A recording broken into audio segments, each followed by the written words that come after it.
View model adalah salah satu Jetpack library yang bisa kita gunakan untuk memisahkan antara logika pengontrol user interface dan data tampilan. Misalkan kita memiliki sebuah aplikasi, ketika aplikasinya pertama dijalankan, maka dia akan melakukan pembuatan activity ya, dengan memanggil callback on create, on start, on resume, sehingga pengguna bisa berinteraksi dengan activity tersebut. Misalkan ketika berinteraksi, pengguna memutar layarnya, jadi dia merotasi layar. Ketika layar dirotasi, maka activity akan memanggil callback on pause, on stop, on destroy. Artinya activity yang tadi kita buat di awal aplikasi dijalankan, dia akan destroy ya, dia akan hilang. Kemudian digantikan dengan activity yang baru, on create, on start, hingga on resume.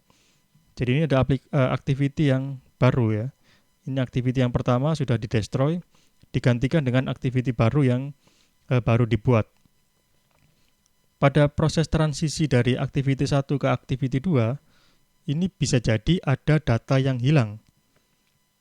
Sehingga jika datanya hilang, ada data yang hilang, maka data tersebut tidak dapat ditampilkan pada activity yang baru.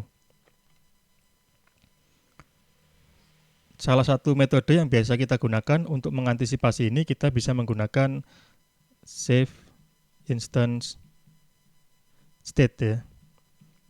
Dia berupa bundle ya. Dia tipenya adalah bundle.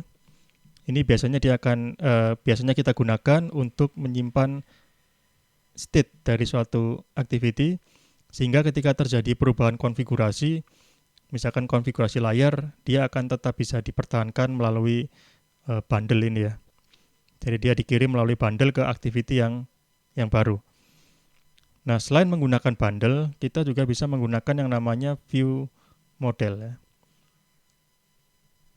Jadi view model kita lihat ya, siklus hidupnya ya. Ketika activity baru dibuat, maka view model juga akan ikut dibuat ya, yang mengiringi activity tersebut. Ketika activity tersebut di-destroy di sini ya, ini di-destroy, activity-nya di-destroy, view model tetap ada.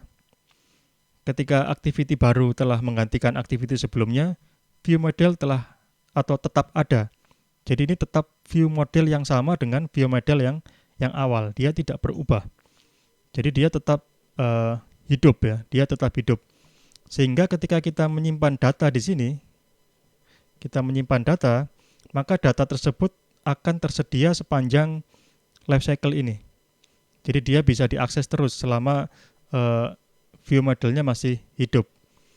Kapan view model itu akan mati? Dia akan mati pada saat aplikasinya sudah selesai, sudah finish ya. Ketika dipanggil sudah selesai, tidak ada aktivitas berikutnya, ketika on pause, on stop, dan on destroy, kemudian tidak ada lagi kelanjutannya, jadi dia sudah stop di sini, maka view model akan memanggil callback on clear, dia akan membersihkan data-data yang tersimpan di sini, dan dia akan dihapus. Jadi ini adalah fungsi dari view model untuk menyimpan data-data yang terkait dengan tampilan ya. Jadi data tampilan kita sebaiknya kita simpan pada view model, sedangkan logika pengontrol UI kita serahkan kepada activity. Jadi masing-masing komponen dia memiliki tanggung jawab masing-masing. Contoh kasus, ini kita akan berbagi data antar fragmen dengan view model. Jadi selain dengan activity, view model juga bisa berkomunikasi dengan fragmen ya.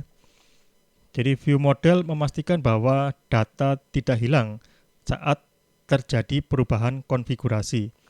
Jika data kita simpan pada database, kita bisa memanfaatkan library room ya. Ini bisa kita gunakan untuk berinteraksi dengan live data. saat database berubah, kemudian dari live data ini akan mengupdate user interface dengan data yang baru. Jadi ini bisa dikelola juga dengan bantuan view model ya. View model dia mengelola, ini ada live data, di mana live data ini nanti akan disimpan di database. Kita menggunakan library room ya misalnya. Jadi ini arsitekturnya seperti ini.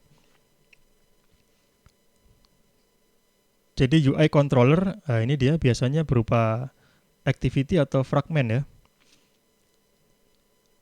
Jadi dia activity atau fragment, dia akan mengambil view modelnya ya melalui view model provider.